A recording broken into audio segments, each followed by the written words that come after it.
جب اپنے علم پر بھروسہ کرنے لگتا ہے یا اپنی عقل پر بھروسہ کرنے لگتا ہے یا اپنے تعلقات پر بھروسہ کرنے لگتا ہے یا اپنی دولت پر، مال پر، صحت پر، تو ایک بہت بڑے دھوکے کا شکار ہو جاتا ہے۔ اور انسان جب انسانوں پر بھروسہ کرنے لگتا ہے تو پھر اللہ تعالیٰ اسے بعض اوقات انسانوں کے سپرد کر دیتا ہے، انسانوں کے سپرد۔ بہت سارے ایسے لوگ بھی ہوتے ہیں جو رب کریم کو بھولتے ہیں اور وہ اپنی ساری توجہ انسانوں کی طرف، دنیا کی طرف، دنیا داروں کی طرف کر لیتے ہیں، تو اللہ تعالیٰ فرماتے ہیں پھر میں انہیں یہ سزا دیتا ہوں کہ وہ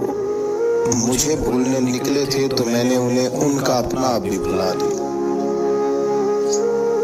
اپنا آپ بھی۔ سورہ حشر کو دیکھیے گا،